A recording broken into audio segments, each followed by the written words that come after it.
Selamat siang Pak, perkenalkan nama saya Yeni dari Sinaga, saya dari TKJ 6. Saya akan mempresentasikan perkembangan jaringan WAN.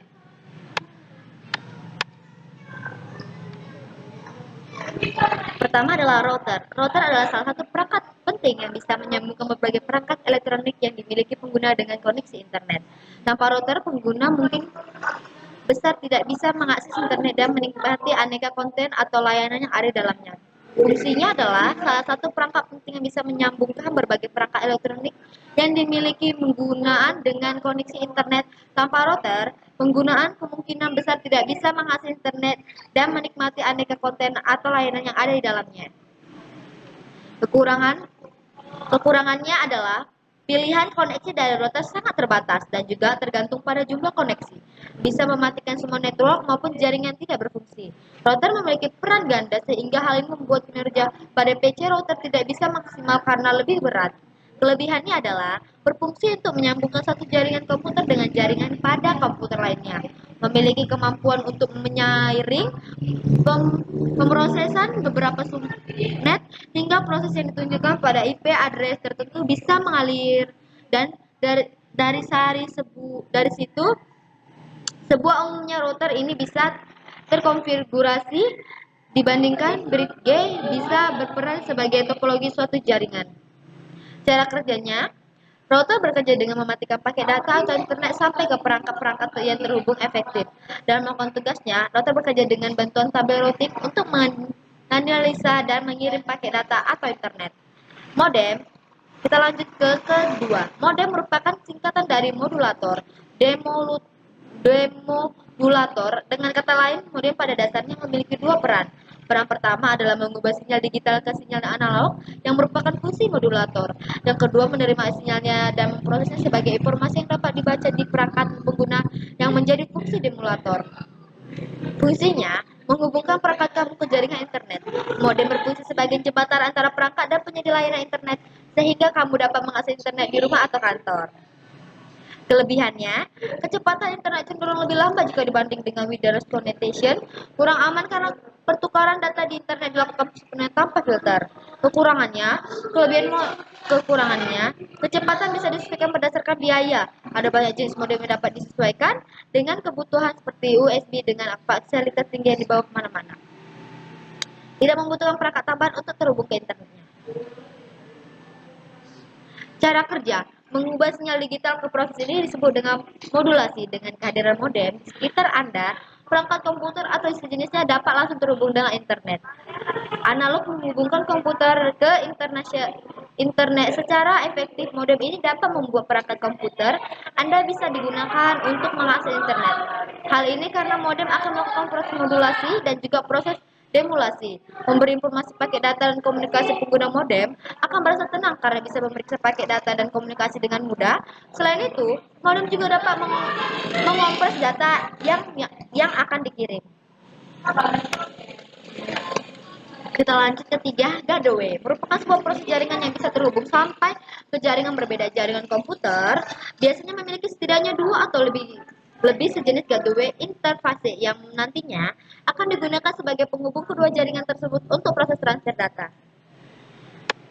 Fungsinya menghubungkan sebuah jaringan komputer dengan jaringan komputer lainnya dengan protokol yang berbeda agar bisa saling berbagai fungsi antara perangkat keras. Istilah disebut juga dengan hardware sharing. Kelebihan dan kekurangannya. Kelebihannya sebagai router sharing mempunyai reliabilitas yang tinggi, lebih hemat biaya. Kekurangannya, pengembangan yang membutuhkan biaya tinggi data yang tidak diinginkan, rentan dengan metode peretasan. Cara kerjanya. Cara kerja gateway adalah dalam jaringan gateway ini dapat terhubung ke berbagai router yang bisa menyambungkan jaringan lokal dengan jaringan lain atau internet. Kita lanjut ke keempat, arsitektur.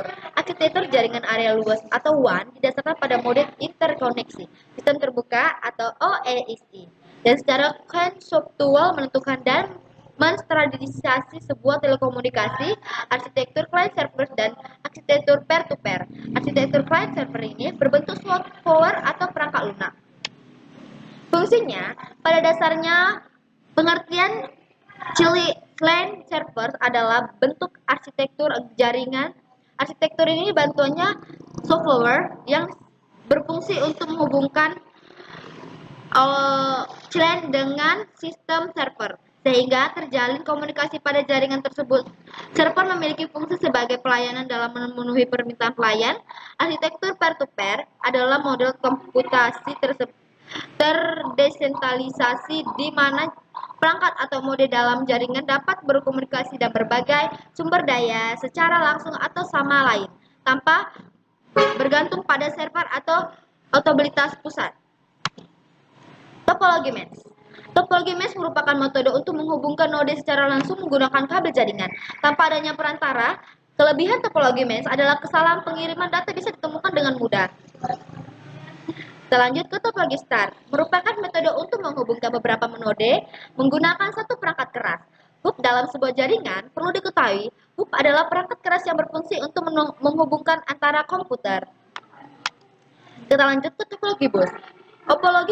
Topologi bus adalah metode untuk menghubungkan antara komputer menggunakan satu kabel jaringan. Dalam jenis topologi jaringan ini, transmisi data atau sumber daya berjalan satu arah dari satu titik ke ujung titik terakhir. Kita lanjut ke topologi ring. Yang keempat adalah, ini merupakan metode untuk menghubungkan antara komputer menggunakan rute yang berbentuk melingkar seperti cincin. Tiap node dalam rute tersebut biasanya memiliki repeater untuk meneruskan data. Kita lanjut ke topologi tree. Topologi tree adalah metode untuk menghubungkan beberapa komputer menggunakan skema transmisi data yang bersifat hierarkis dengan terdapat dua perangkat hub utama dan sekunder. Dan topologi hybrid. Topologi hybrid adalah metode untuk menghubungkan beberapa komputer menggunakan skema transmisi data yang bersifat hierarkis dengan terdapat dua perangkat hub. Kelebihan dan kekurangannya, arah jalur internet menjadi jelas, jadi memudahkan network engineering untuk melakukan konfigurasi, dapat meminimalisasi biaya instalasi jaringan karena sudah dihitung dengan matang dalam topologi jaringan. Kekurangannya, biayanya untuk memperluas atau memperbarui jaringan juga dapat menjadi tinggi karena setiap perangkat memiliki beberapa jalan koneksi ke perangkat lain. Dapat memerlukan penggunaan sumber daya yang lebih besar dibanding dengan topologi jaringan lainnya. Terima kasih. Sekian.